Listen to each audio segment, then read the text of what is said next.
Hello and welcome to the Zach Think Share podcast. I'm excited to bring to you today Paige Turner, Paige Connell, aka Paige Turner. You may have seen her on social media. I'd like to think we're becoming friends. We're in the same state. She's soon to be a fair play facilitator as well. But what I really appreciate and love most about her is the way that she articulates the mental load, the invisible labor that goes on. And I think uh, a subject that's hard to talk about because of the sort of the privilege that is required within it, which is talking about childcare and the payment of it. And she's really opened my eyes in a couple different ways. Paige, you've opened my eyes in a couple different ways in terms of like how to think about that. So thank you for joining me today. Yeah, thanks for having me. I'm excited. Um, I'm gonna share first a little bit about like one major like thought gap that you filled for me, and then I'm gonna ask you a question about mental load. So one of the major videos, I think probably one of your earlier viral ones, was talking about like why it's important for you to pay for childcare, which is stupid expensive. Um, you talked about how like if I take a couple years off of my career, that changes the trajectory for how much I'm able to earn. And as I was a previous math teacher, like all I can see is just the graph of it and how like if it's steady going up, but if you steady and then there's a pause, and then it's probably not as steady of a curve afterwards. And so like that missing area in between those two lines is like the missing amount, which is less which is more than the amount that you're actually paying for childcare. So um, that has been one of the huge things that you've added to my like understanding for invisible labor, for like the wage gap, and for a lot of those things, um, and where the mental load can be accounted for financially, almost in a lot of ways. Um, so I want to. Is there anything else you'd want to add to your sort of title slash kind of who you are and what you bring to social media? No, I think you covered it. I the terms these days are subject to kind of everybody's lived experiences, right? But I think of myself as a paid working mom, who has a job outside of being a mother. And I think that's kind of where my differentiator has come from, that perspective of both having a job, but also managing so much of the mental load of parenting and motherhood. And that's kind of really where I've found my home, at least on social media, and have been able to connect with others. Hmm. Actually, I was going to ask you one question. I'm going to switch over, given that is, I find there are moments. I think the layup answer to this that like that I want to create content and keep fighting this issue is because I don't want my daughter to live in a world where like the norm is what it is right now. What is it that angers or like slash inspires you to create, or like those first videos that you made before you were saw yourself maybe as a content creator, like what got you in front of the camera? Yeah, I lived it. I think that's what got me in front of the camera, which is I had been living this frustrating experience of resenting my partner, feeling confused about how we ended up where we were, wondering if women had been lying to me forever about what I could expect as a working mother, as a wife, all of it.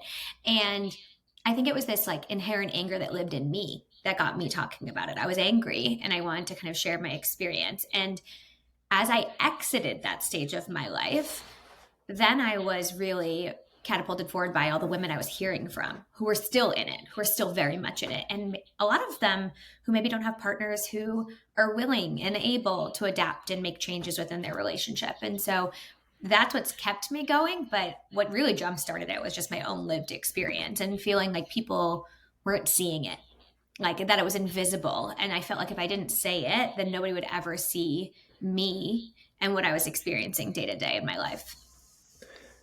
When you started talking about those things and like realizing that it just felt like an unheard story, like something you needed to share, were there other creators that like you saw talking about things that like you were really glad they were sharing their challenging experiences that sort of inspired some of it?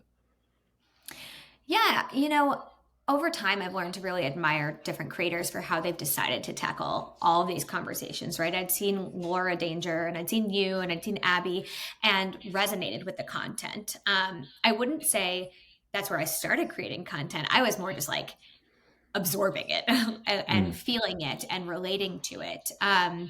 And I'm sure, like many people, my content was all over the place when I started. Like, I didn't have a niche, I didn't have a purpose. I just was putting my thoughts out there. But the more that certain messages were resonating, I kind of realized kind of where that opportunity was to actually have an impact on other people the way that you and other creators had on me.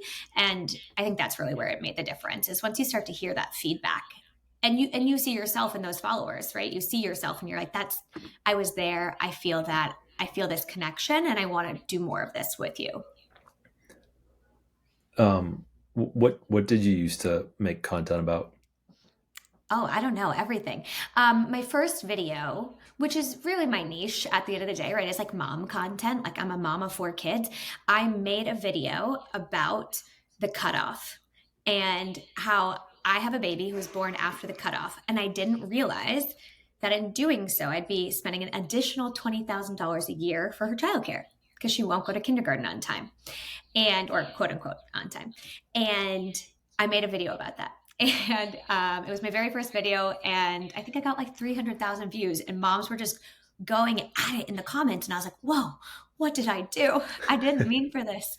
Um, and so that's kind of where my content started. It was just kind of thoughts on the everyday experiences of being a mom. And that's where I started sharing about the cost of childcare and the childcare crisis as it stands today, and the mental load and being a working mother with a full-time job, all of those things. It was just kind of my life. And now it's less about my life and more about the structures, right? And Mm, society as a whole. But I do share things about my life, but also have started to keep a bit of that more, for me, now that I have a slightly larger platform. yeah. When you look back on, making videos, so for myself, I think there have been a handful that I've been proud of that haven't necessarily performed all that well, but like took a lot to either get off my chest or like was really vulnerable in like what I was sharing. Um, do you have like what, what's one of your like favorite posts that you put out that maybe didn't get a ton of traction, but like took something to put out there? I actually think it's the opposite for me, which was there was a video that was really vulnerable for me that I was hoping wouldn't get traction and did. Um, because I basically put it out there, which I think, you know, I question now if I would have done it again today, but I said, I was on the brink of wanting to get divorced. Like I was talking about how we've all heard that story about how a woman divorced her husband over dishes in the sink, right? She came home, there was dishes in the sink, and she said, "I'm done." Mm, Like, that was the straw that broke the camel's back. I'm out. And I told a story about how that kind of happened to me, except for instead of us walking through divorce, we walked through like the fair play method and we did that together.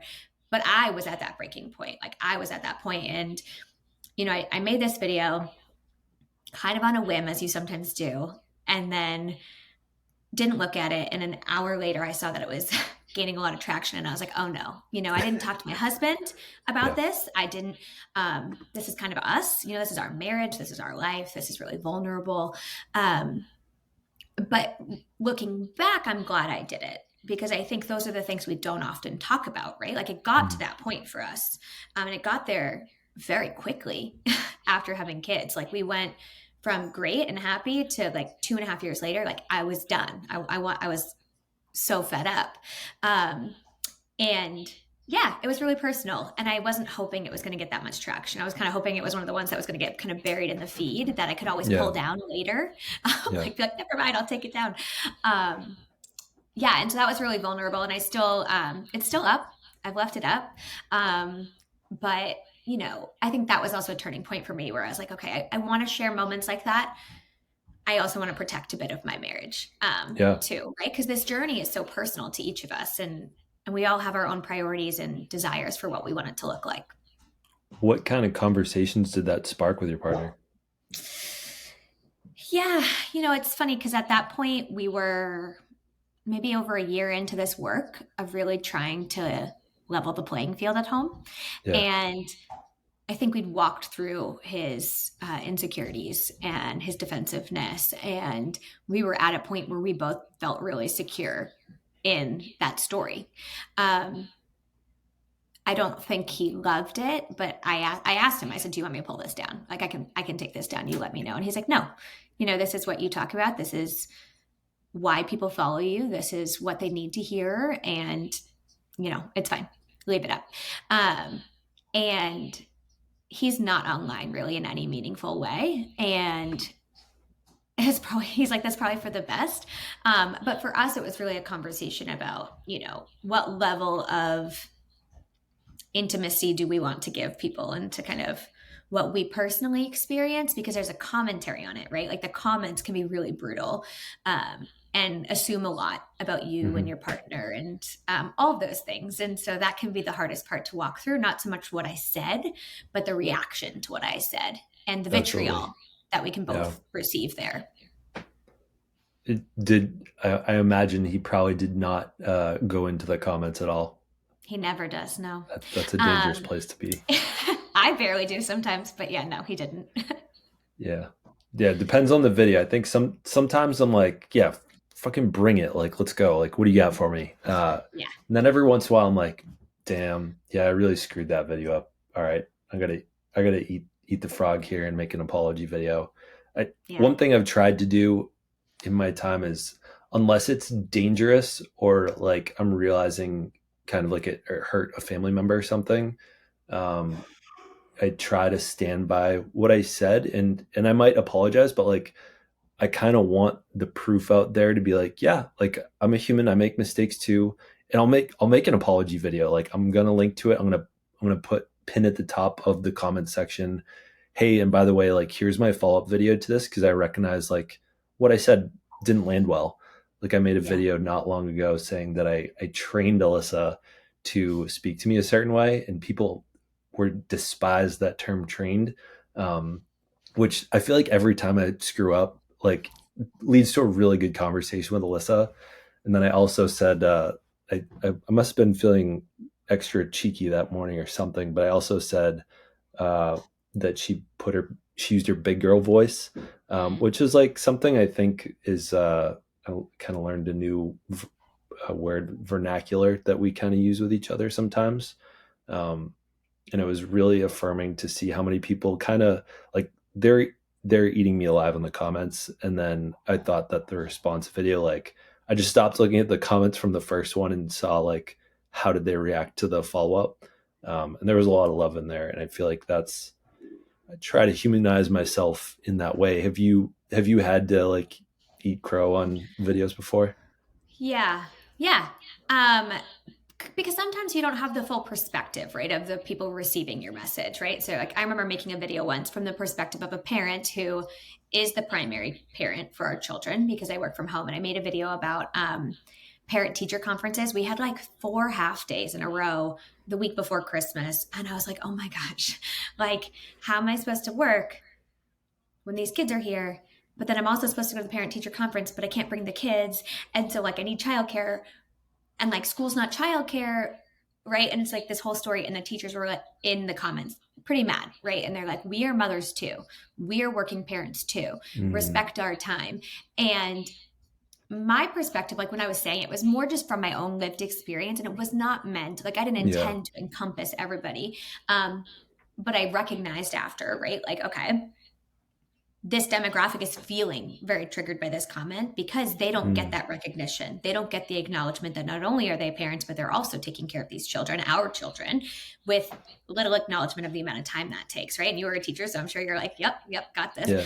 Um, and so I put up a response video and was like, I didn't say it correctly. I'm not asking teachers to solve this problem, right? Yeah. Like, Yeah. I'm not asking you to fix it.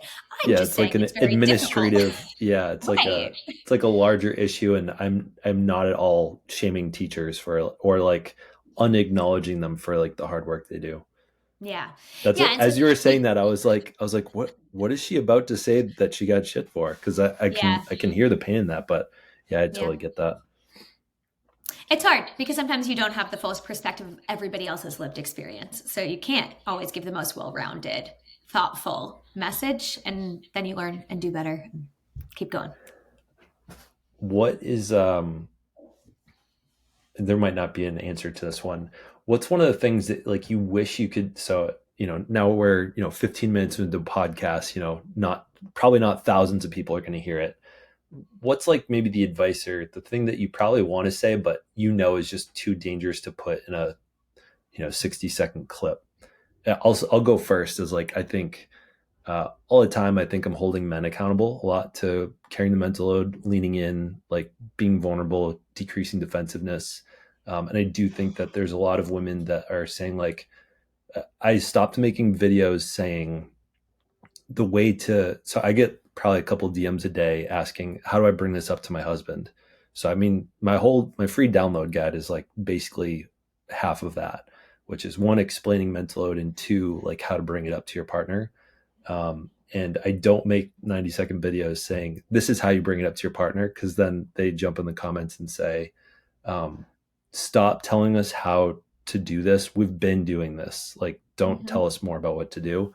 Um, and so, like, I'll share it on podcasts because I think a lot of women listeners will come in, and uh, it's a safer place to share something like that. But I usually say, like, try to start using mental load, emotional labor in your everyday language, and have it be an objective thing that your partner can see in their own lives, so that when you start bringing it up in terms of the domestic work, they can be like, oh shit, yeah, that is mental load, that is emotional labor.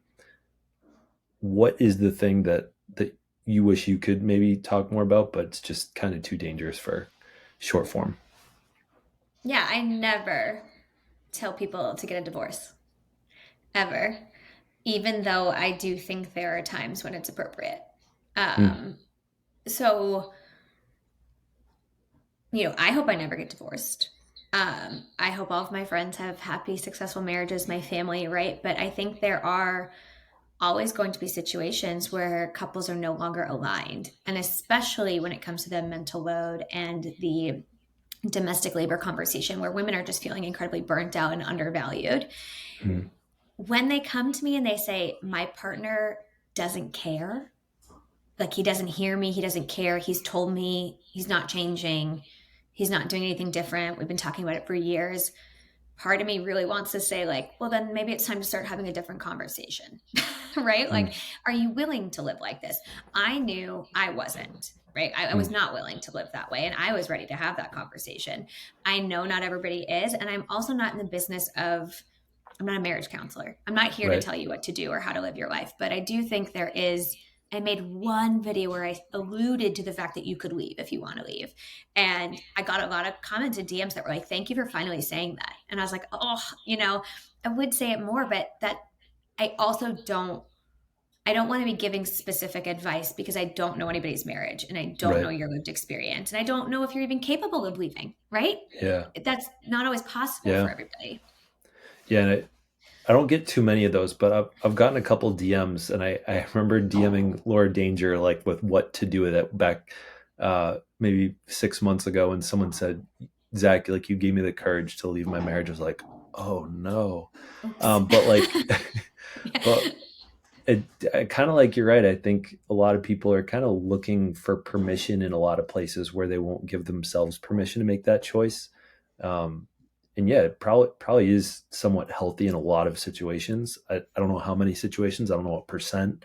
Um, but yeah, I totally agree. It's probably something that I would love to make follow up videos and say, yeah, that might be, but like a 90 character comment is not nearly enough context to give even mildly decent advice to somebody.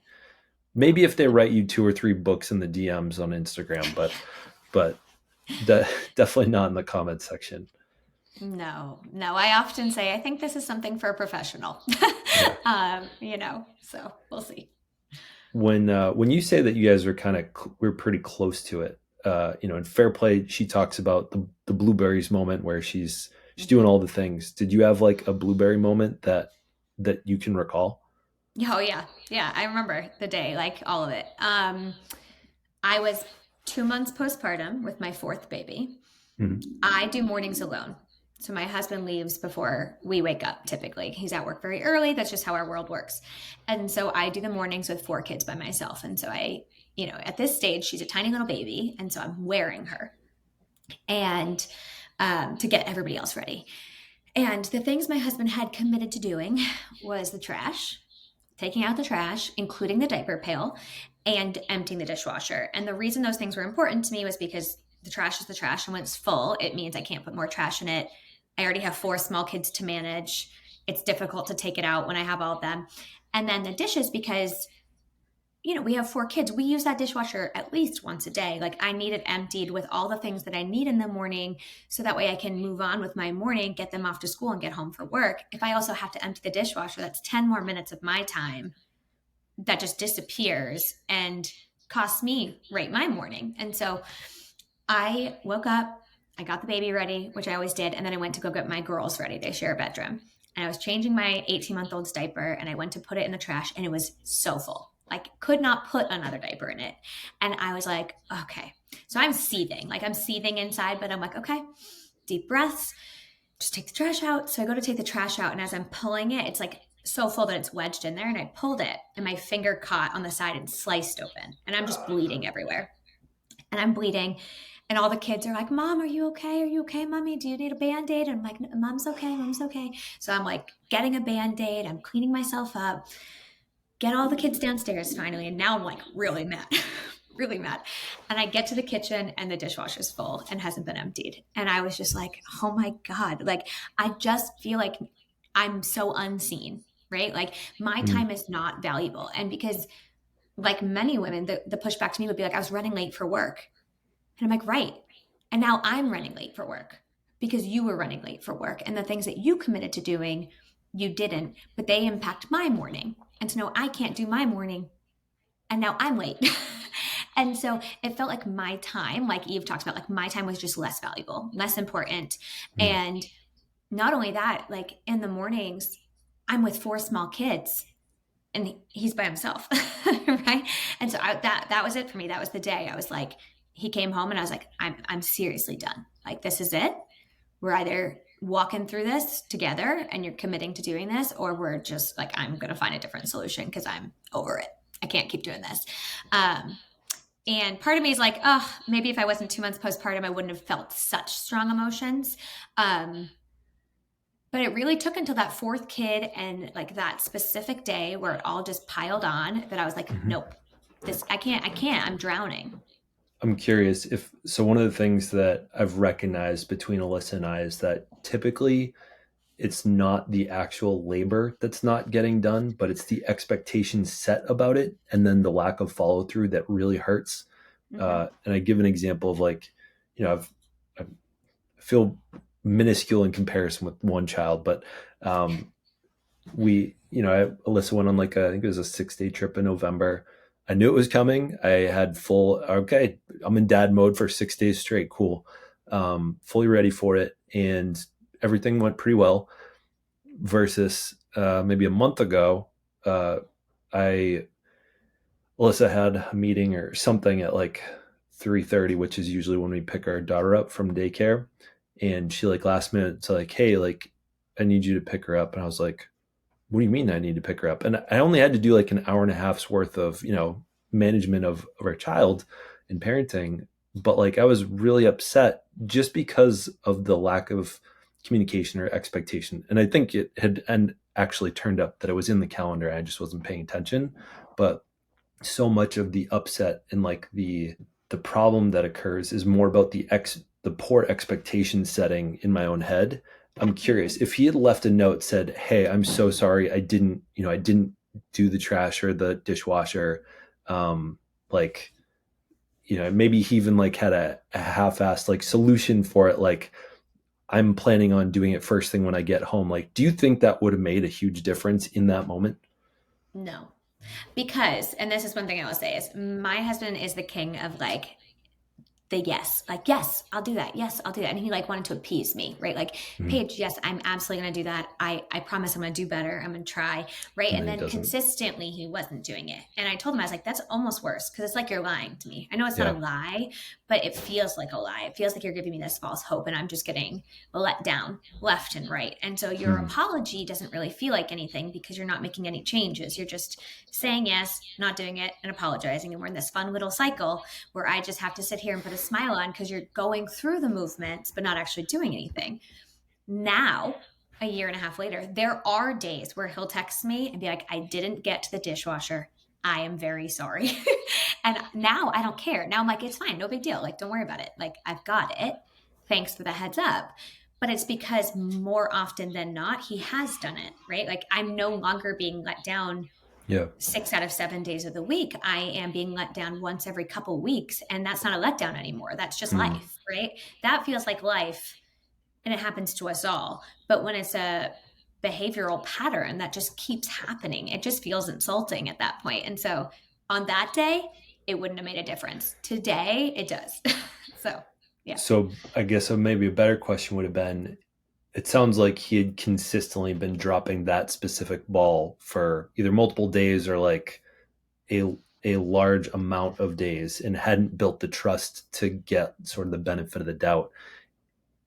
Yeah. If he had been, holding it, and you much more likely would have been able to give him the benefit of the doubt. Yeah, I think I would have been like, this was a bad morning, right? Like that would Yeah. have just been a bad morning. Like my husband forgot something, not a big deal. My morning was bad, but like we get over it, we move on. But yeah, it felt like breaking of the trust, right? Like Mm. it really felt like taking advantage of me and my emotions and my trust in him. Gotcha. Yeah, I feel like that's a huge part of what I try to coach the guys that I work with was is okay. The reason she's flipping out on you is because like you've been under delivering for however long. Like Hmm. that's what we need to start on, is like choose one thing to start, not over delivering, just delivering.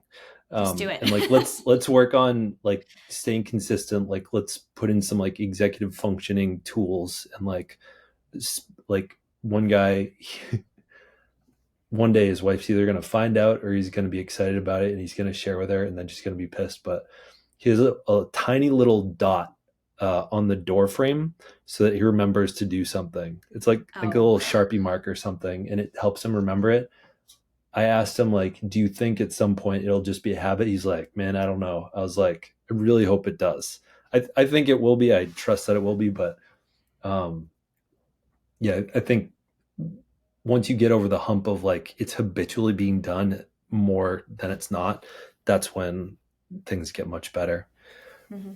When it comes to mental that you were to, or just like the physical domestic labor that you were doing, what do you think was one of your biggest, well, I guess you sort of answered. The biggest pain point was the inconsistency of the things he had already committed to, dishwasher, trash, um, having that ready. That was a big one then. Is there one that lingers the most now that like, so I coach my guys to have a weekly meeting of like, okay, what's not working right now. For us, I think it's home renovations and both of us being frustrated that neither of us have time or will make time to do them. And so like that's sort of the topic of conversation. What would you say is one of the top ones that you would bring to like a meeting, next week, and like, hey, this thing's kind of not working, like let's make an improvement here. Yeah, I'd say the one that is persistent, and I don't know that it will go away ever completely, is the calendar management for 4 kids and Mm. two working parents. My husband is a first responder, so when there's a storm or anything, he's gone. Like he'll be gone for 18 hours a day for weeks, and he has no clue when he's coming home. And so I, by default, in those situations, become the calendar keeper. Mm. I tell everybody where they're going, when they're going, and why they're going there.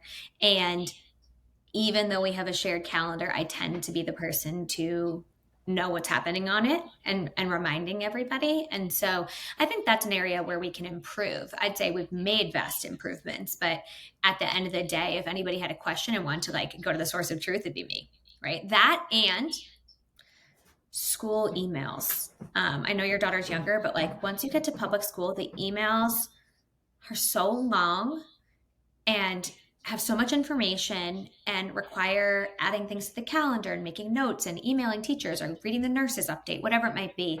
And again, by default, that's me because they send it to me. They send it to my email, even though they have his email. It's a whole, that's a structural thing, right? That we can talk about. But Hmm. that one too, right? Like information almost funnels through me and out to everybody else. And so even though he's happy to pick it up from there, it still kind of comes to me as like the hub first. Um, yeah, and so that's partially by default with our skill sets and how we function, but I do think we could do a better job of spreading that a bit. Yeah. So I think one of the things that we agree on is that mental load is an objective thing that people hold, and the question is Mhm. where it's held and who holds it.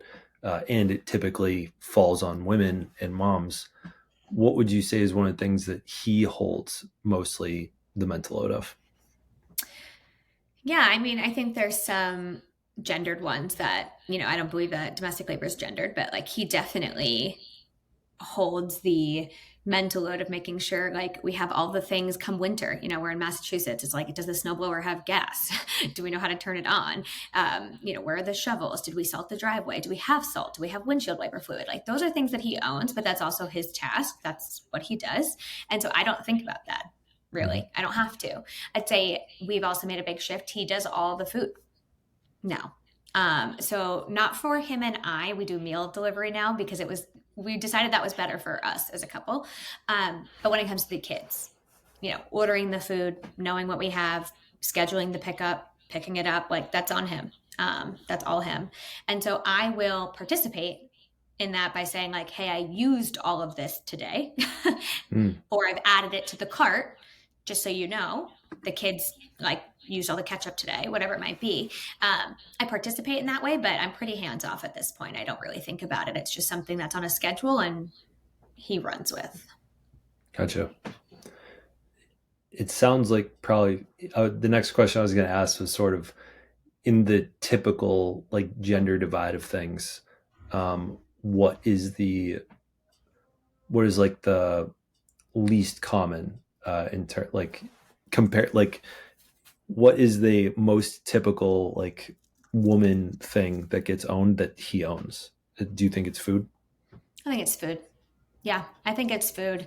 He does a lot when it comes to taking kids to activities, right? So like I think he started to own more of that in the last couple of years, like going to Taekwondo twice a week. He does. My son does therapy on Mondays, and he does that with him. I don't do that at all. And sometimes I have this weird mom guilt because it's so assumed that moms do those things, and I like worry his therapist think poorly of me, which is so like crazy that that's so ingrained in me. But yeah, he owns those things; those are his, and he does that. And I think in more traditional situations, that would be me doing all that. Hmm. The mom guilt is pretty interesting because I totally know what you're saying. There's a lot of moments when I recognize that I feel like the bigger issue or like the impact of me not pulling my weight in a certain area, um, or that I'm almost pulling my weight too much in an area, is that Alyssa's going to start to get some mom guilt around it. Um, Hmm. how what are some ways maybe you go about navigating that, or like do you have almost a mantra that you have in your back pocket for when you're finding yourself in that spot? Yeah, I found myself there yesterday. Actually, I had to go to a baby shower, um, and my husband had to work that afternoon because there was a storm coming, and he wasn't feeling well, and I was still gonna go, right? And I'm like, he doesn't feel good. He's got the kids. It's Sunday. Sunday's a big day in our house. Like, I have to do one of my daughter's hair. Like, there's a lot that goes on Sundays. And I was like, here I am. I'm leaving for like 4 hours, 5 hours. And I'm just, we're going to be ships passing in the night. And I'm coming home. And I remember being upstairs being like, oh, I'll try and sneak out. Or I should sneak out early, right? Like, I should get out early and get home and help and do all the things that I would normally do on a Sunday. And then I just had to remind myself, like, as I was getting ready, I was like, okay, Paige, it's 5 hours. 5 hours out of how many hours in a week that you are taking outside of this house. Like, Mm-hmm. that's okay. Like, you can have five. Right? That's not like, and at the same time, it's like, it's funny. Women will do this to ourselves for things like a baby shower. It's not like I'm going to like get a massage and go to the spa for 5 hours. Like I'm going to something for my community. I'm showering this mother who's going to have a baby. I'm not just like doing whatever I want. But even if I was, I really don't want to feel bad about that anymore, right? I want to be Mm, able to take that time for myself in the same way that we joke that dads go golfing for, 18 holes every Saturday. Like, how come moms feel such guilt when we do that? So yeah, I don't have a mantra, but I definitely just am trying to say to myself in my brain, like, stop, just stop, just go do the thing, enjoy yourself, stop worrying about it. It's all fine. It's all mm. fine. I think the amount of hours that are in a week, literally the number 24 times 7 is the most under known number. Like in our, like, do you know what the number is? No. It's 168. Okay. I think everyone should know that quick multiplication in their head. I tried to ingrain that in my math students for years. Was like, there's Yeah. only one number you should actually know, which is 24 times 7. It's 168. Yeah, I did do the work once of putting it in an Excel spreadsheet of like how much time I have just for me, Mm-hmm. how much time I do caretaking, how much time I do at work, and then like him as well, just because it was so uneven at one point where I was like, I'm getting, because I work from home too, so I'm always here and always Mm-hmm. on. I was like, I don't even get a 30-minute car ride. I get nothing. Nothing away from this house. And so it wasn't about a like, this is what I do, this is what you do. It was like, this is what I don't have, right? Like I need more for just me. That Yeah. isn't the 5-minute drive back from daycare. Like I need more than 5 minutes. That isn't And the 12 minutes that you record and upload your TikToks. I know, I know. Yeah, in between my meetings or when I'm always doing it when I'm like heating up my lunch, which is why I'm always in my kitchen. I was going to ask about your habits around content creation. I wanted to also throw in one of my favorite reels or videos from Jimmy on relationships is the golf one where I he's know. like, "Oh, I'm going out for golf, honey," and then his alter the woman in the skit says, "Oh yeah, cool. Hey, I'm gonna get to learn golf too." And he's like, "Wait, what?" And then Yeah. and then he's like, "Well, how long do you think you're gone?" "Well, I don't know. I mean, you're gone what, 5 6 hours? So I guess as long as it takes." And he's like, "Well, so I guess you're gonna I'll be with the kids." "Yeah, I mean, I do it every Saturday. There's no reason you can't." And the punchline's like, wouldn't it be nice if like you did gardening or say, "Oh yeah, then I can like have my time and then like I can manage all the chores and make sure everyone's needs are met." Nah, I'll take the 6 hour break. Right? Yeah, I was dying laughing at that one. Because a week before I had gone viral for saying that men's hobbies took them out of the house and women's Mhm. hobbies kept them in the house and that we had less time for leisure. And I got ripped up in my comments, mostly from men, about like, what are you talking about? Like, we don't do that. And then Jimmy's came out and I was like, I guess I'm not alone. So that feels better. Like I'm not alone Yeah. in thinking this. I wish I could receive more of the men that like I wish I could just be like a bouncer in your comments or something. Maybe I should just post up in there. Anytime you I have tag me, some I'll just friends who do that. They're like I always go in and I see that they've already gone in. I'm like, oh, I don't need to do anything. They're on yeah, it. No. start throwing haymakers at them. Um, Yeah. yeah, because I feel like it's almost like I don't have enough opportunities because I have a 91% woman audience. I'm sure yours is probably pretty similar. Yeah. uh, I don't know. The guys don't touch my stuff. They're either afraid of me or like they know they're not having it, and they know that I'm gonna post up their comment in full blast. Yeah. I What do What do you think it too. is that gives them the permission to give you shit, but not me? Yeah, I think it's partially that I'm a woman, right? Like I think these men, the men who are willing to say the things that they say, view women in a particular light, right? As Mm, less than, less valuable, as if our time and what we do is less valuable. So they feel like they have this like ownership over it, right? They can say this because they are in charge. Like they are men, we are women. We should know our place, right? Some of the comments are so wild to me that I just laugh, right? Like I just laugh it off. But some of them are really disappointing in a way to know that that's still such a prevalent way of thinking, right, in our country. And the narrative is always like, I can't imagine being married to her. Like, could you imagine listening to her every day? Could you imagine how miserable her husband is? Like, that's a lot of the comments. And then there's the stupid, like, get back in the kitchen comments, right? Like, there's a lot of those. Um, and then there's some even more hurtful ones, or ones that are just so uneducated, right?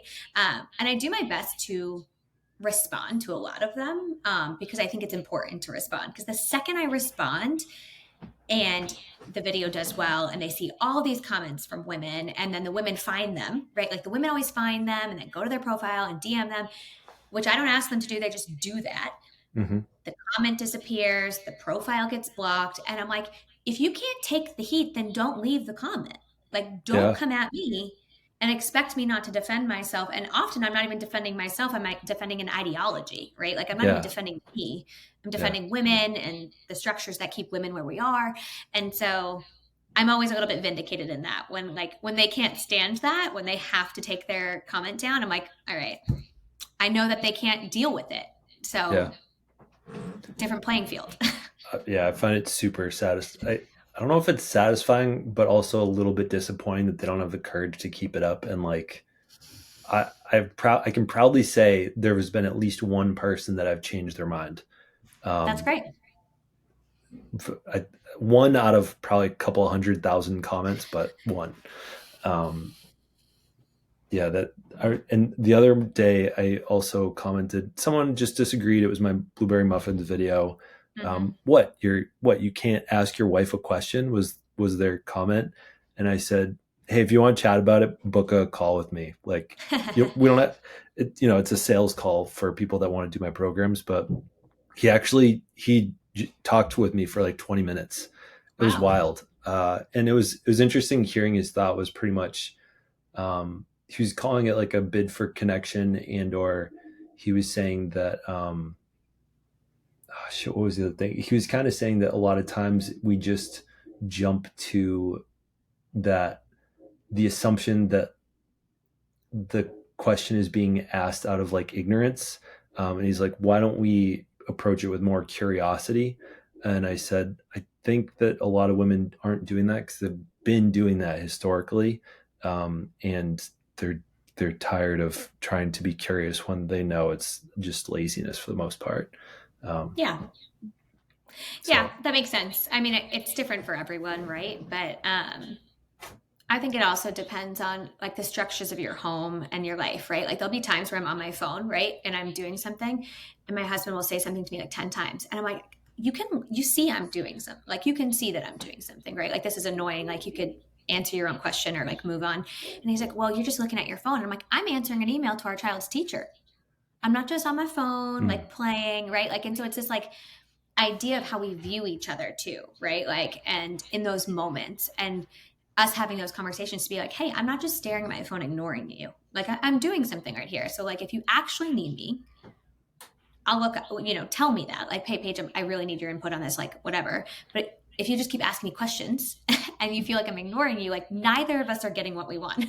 We're both just like mm, getting annoyed at each other. So let's see each other a bit more, right? Like, if I'm on my phone, don't assume I'm scrolling TikTok. Maybe assume that if I'm not answering you, I'm probably doing something of value here. yeah, And I'll look up when I can. yeah. I think maybe like the last 6 months or so. So Alyssa has been setting harsher boundaries with me around something similar, where she'll be like, shh, or she'll like just give me like, ugh, like she'll give me those like quick responses because she doesn't want to lose her train of thought, so she's not Mm-hmm. going to say words. And at some point, like I got the message. It probably took me much longer than it should have, but I started addressing her with the question or a comment or a something that I wanted to communicate as she's on her phone. Sometimes I'll even see that she's playing a game on there. And out of habit, I will say, hey, I'll let you finish the text that you're working on. And sometimes she'll say, oh, no, I'm just gaming. What's up? And sometimes she'll say, thank you. Sometimes she'll say nothing. And then I'll just wait for like a prompt or of like her either looking up or like, hey, what's up? Or like, I'll just assume that it's going to be a couple minutes, and I'll wait my turn. But I think should ask her about that one of these days. I feel like it's working so much better. There are so many less moments of, I think it's fair that she's giving me a grunt or a like a hot sigh or something. Um, and it's always a little disappointing to me, like, oh, like it used to be like, wow, just being a jerk today, huh? And then I think over time, as I've been like, I'll be responding to like an in-depth DM or something, and she'll ask me, I'll be like, please let me finish this. Mm-hmm. Um, I think it honestly probably took me experiencing the other end of it to make behavior change and to like really see the invisible work that was being done, tapping on the screen. Um, it's always interesting seeing like how to better approach those conversations and like what it's going to take to get it through the head of the person that's not getting it. Yeah. And there was that idea during the pandemic too that like working moms, right, would always have kids running in the background and screaming, and we'd be on calls and dads would be like, no, they never bother me. And it's like, well, why do you think they're not bothering you? Right. Like there's a layer of protection over your time and what you're doing Mm, sometimes in those instances. And especially in things like typing on a phone or something that maybe doesn't look like it has value, right? Unlike my husband snowblowing the driveway. If I kept just talking at him while he was snowblowing, people would be like, obviously he's not listening to you. Like he's doing something that mm, has value. He's snowblowing. But me emailing my kid's teacher on my phone just looks like me being like a yeah, rude wife, right? So it's that balance, right? Of like understanding each other and how we all work, and all of that is valuable, even if you can't see it, right? It is invisible. It's invisible to all of us, but acknowledging it helps a lot. yeah, yeah. I think that would be like a worth like a long campaign of videos about, because I think that is such a small thing that probably every couple deals with in either a different way or they don't deal with it at all and they get pissed at each other all the time. I should probably do it. I got like 3 clips out of that conversation, so that'll be good. Yeah. Um, Sort of speaking of problems, so someone asked me this question recently. I kind of teared up in answering it. I'm happy to answer it first. Give you a minute to think about it. If you could give your life to one cause or like solve one really large specific problem, do you know what it would be? I'll go first. Yeah, you go Um, first. I think a lot of people ask me what my aha moment was with like understanding mental load, domestic labor, etc. Honestly, it wasn't fully having the kid; it was reading Fair Play, I think, and having the audience of women that have held me accountable to being better. But I do think that seeing the challenges of like postpartum with 4 months of paternity leave, 3 of them were paid for by partially the state and part my employer, and then the other month was medical leave because I got appendicitis and then Oh no. had surgery. I Oh, manifested that shit. yeah. Um, it was literally, I had texted my boss like 4 hours before I ended up going to the doctor. I was like, "Yep, see you on Monday. Guess the 4 months that I thought I was going to have isn't going to happen." And then I got surgery the next night. Wow. Um, that's another story for another day. But I think that paternity leave made a significant impact on my understanding of all of the work that was getting done. And I would not have understood that if I was still doing my masculine responsibility of bringing money home and making sure all of the things you can see on paper were done, but not Hmm. the caring and the emotional and like the even just me appreciating going to Walgreens down the street, like, oh, I get to get out of the house for 20 minutes. Like that was huge. Like I would not have experienced that if I hadn't been on paternity leave. So like if I were to die tomorrow, but I got to solve one problem, I think it would be like paid paternity leave and having government officials like figure out their differences and pay a little bit less for military spending and put it towards paternity leave. Yeah. Yeah. Yeah, I have two big things that I care about. That was one of them. Because I think until men are able to access those things, we will never have kind of equitable opportunities, right? Women will always be kind of taking a step back in careers, right? And earning potentials, even in just like their mental health, whatever it might be, when women are the ones kind of taking that leave, if it's available to them, which it isn't always, right? And men don't, that sets the stage for this mental load domestic labor conversation. Like the second you welcome that child and your husband goes off to work the next week and you stay at home, it almost creates this divide as like, this is mine, that is yours, never shall they cross, right? But in reality, if men were given that same opportunity to stay at home and all women had that opportunity, care work in general would be valued so much more in our country. And I think that would change a lot of this conversation around the mental load and domestic labor and what that all looks like. I think the cause that I hang my hat on and really try to talk about and bring light to is obviously the childcare crisis. So anybody who follows me knows I talk a ton about this. And I find that I have a slightly unique perspective on it because I worked in daycares for almost 10 years as an assistant and a teacher. So all through high school, all through college, I worked in daycares. And then after I was a nanny, and then I entered corporate America and kind of left childcare behind. And now I'm on the other side. I'm the one paying for that childcare. And I'm in this really unique place where my daughter's teachers are women I worked with when I was 16. Like I know them. I worked Wow. alongside them. And I know what they get paid. And I know how much I'm paying. And they're not aligned. And I know that we all know that the US is so far behind other countries in the infrastructure that is provided for families to thrive. We don't have universal pre-K. We barely Most states don't have free school lunch for kids, right? Like this whole idea of like how we can support children and families is so wide reaching, and there's this really narrow opposition to it, which is often like, why should my tax dollars pay for your kids, right? And it's like, why should my tax dollars pay for your road? I don't know, but like that's not the kind of conversation I'm trying to have. What I'm trying to bring light to is the fact that it can be different, it should be different, and it would be beneficial to us as an economy if it was different. And we can look to other countries where it is. And I even think of, my town didn't even have free kindergarten until last year. Like you had to pay for kindergarten for full day. What? My sister still pays. She's in the town next to me. She pays. And there's this, people don't see that. People don't Yeah. see the cost. And they also brush off again that care work of child care workers, teachers, all of these people in these professions who are like so underpaid, right? Like it has wide reaching impact. So if there's something that there's so many things I hope that I can have impact on, but that's a really important one to me because obviously it impacts me, but I can afford it. And I know so many families that can't. And I think it's important that the people like me who can afford it advocate for it to be different for the people who can't, because I I can't imagine being in a place where I couldn't afford childcare and was forced out of the workforce or even forced to not have children because I couldn't actually afford it.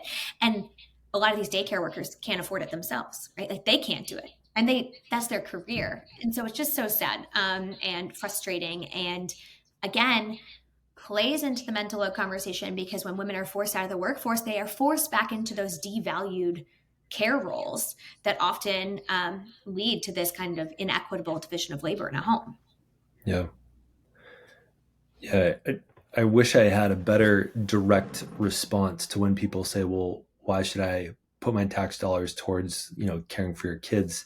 Mhm. I don't think there's I don't think there's a direct like ROI, but I do think like one, like the culture of our country would totally change because if you have government employees or representatives saying, you know what, we actually value the work that's being done at home and we want to pay for it to make sure it's done well. One, you're having a new value placed on the domestic labor and the mental load that's being done and the emotional labor. And then along with that, like you're just going to have much more emotionally like well adjusted children. You're going to have like when you go on the road and you buy stuff and you interact with your community, like you're just going to be surrounded by a better fulfilled set of people that have like appropriate attachment with their parents, and that their everyone's cups I think will be much more filled. I can't say I love taxes, but like I super understand their value. Like recently someone wanted to pay cash wanted me to pay cash for something instead of Venmo because they didn't Mhm. want to pay tax. I was like, yeah, but we got to fix the roads that I had to travel 2 hours to get to you. Like, so I've been slowly trying to better appreciate the taxes that I pay and figure out a more direct correlation ROI for it to like logically explain to people. But right now it's like I know correlatively that it's going to impact our culture in a lot of positive ways. Yeah.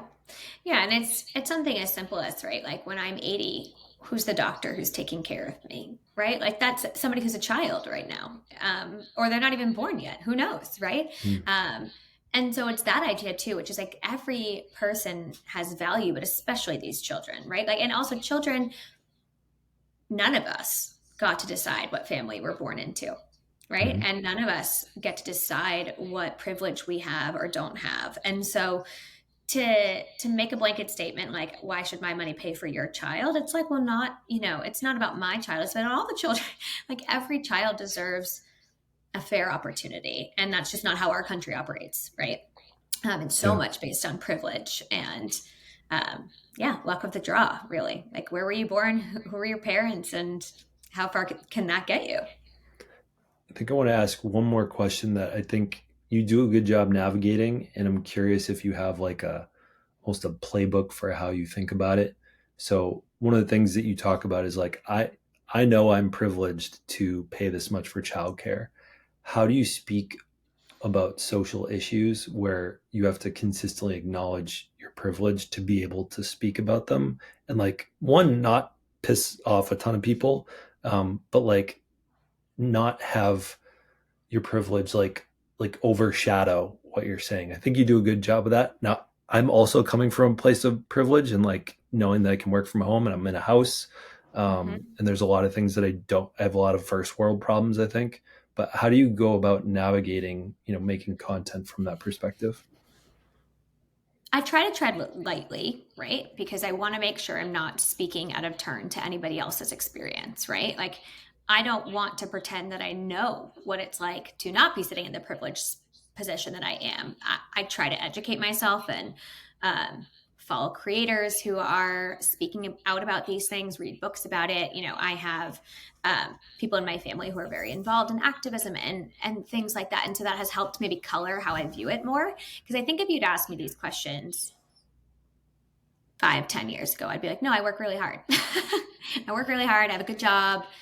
I did all the right things, and that's why I have what I have. And now, as a 34-year-old, I can say, like, no, my family, where I grew up, the opportunities they gave me, generational Mm-hmm. wealth, even though I'm not wealthy, but like there is still generational wealth in what Mm-hmm. I had versus what my parents even had. And those are all the reasons that I am where I am. And I had the opportunity actually in college to live with people who came from difficult background, and they were my roommates, and they called me out of my shit a lot. They'd be like, Paige, are you kidding? Like, do you know how like white and privileged you sound? And one of them was black, and like so he would call me out, and I'd be like, I would feel really defensive in the moment, but obviously like use it as an opportunity to learn and to grow and to change. And I will actually say, if it wasn't for living with them, because I lived with them for like 3 years, like I don't know if I would have been on that same learning trajectory. Like I think that actually, which it's not their Mm-hmm. job to teach me, like I want to say that, but like that is just what happened in my life, and it changed the way I viewed the world. Right, like because I was living with them and got to learn about their lives and what they experienced, and they were able to keep calling me out on things that I didn't see. And so when I talk about it, I think it's important for me to acknowledge my privilege, because if I don't acknowledge my privilege, right, then how can I actually have impact on the people that this is affecting, right? Like it's Yeah. not affecting me in this way, but it doesn't mean that I can't help hopefully change the narrative and change the resourcing that goes to these causes. But I think it's really difficult for me to consume content from people who are blind to their privilege, right? And Like Dave Ramsey. yeah, yeah, yes. But just any right when there's no acknowledgement of it, like, oh, like we just bought this new house and we worked so hard for this house, and it's like you did, right? Like you did, but like it's $1 million home, so like let's acknowledge that, like let's Yeah. talk about that, and be cognizant of that fact, right? I think it's important that we have that. Not everybody has to do it, but I know that I connect more with people who kind of put their cards on the table Mhm. and say, like, I get it. Like, I'll take ownership. I know I have this. Um, doesn't make me not privileged. Like, I'm still privileged today. I still have opportunities other people don't have because of that Mhm. privilege. And so it's hard to navigate, but I think important to try. And I don't know Yeah. that I'm doing it right, but I'm trying. Yeah. I again, coming from a privileged place, from what I've watched of you doing it, I think you do a good job navigating that. I know that it it's at the end of the podcast, so I can say it. The I made a comment, was it last year right around this time, where someone was there was a phone call that a new landlord, they're about to buy a house, and they're about to push out pretty much a family that couldn't afford it. And this guy was like unloading on the content creator that made that call. Totally understood that. And I had made a comment video talking about how, like, I definitely don't agree with what they're doing. One of the things that, so we have a multifamily house in Massachusetts, um, that we're privileged to be able to afford and to figure out. And we didn't collect rent for 22 months, and we're like 5 months away from being bankrupt. And we had help from our parents as well. Um, is like I think I had said that we only increased the rent by like 5% or something. What felt normal to me, and then Mhm. they came back after me in the comments pointing out my privilege. And I think the other comment I had said is that, like, money is a game, and I know that it is absolutely not a game for a lot of people. And I think some people are. I think I had been living in survival mode for a really long time around money. I think that's kind of what my parents taught me. And then I read Rich Dad Poor Dad, and I played the cash flow game, which changed my perspective on money. And so I think sometimes I still think there's some merit to that statement. And there's tons of people that probably shouldn't hear it and aren't wanting to hear it, and like probably aren't ready to hear it. And similarly, like when I was 18 and I needed to be told, like, the work that my mom did around the house like has a lot of value, she probably drilled that into me. And then I'm getting to age 30 when we have our kid, and like, how come no one told me this? No, we told you. you Yeah. you weren't listening, you weren't ready for it. um Yeah. so I yeah mean, it's all i've about perspective, right? yeah I've certainly had a handful of mishaps with my privilege. So I'm glad that I've had the it's hard, I can't call them school of hard knocks, but school of hard comments for sure. And rough response videos.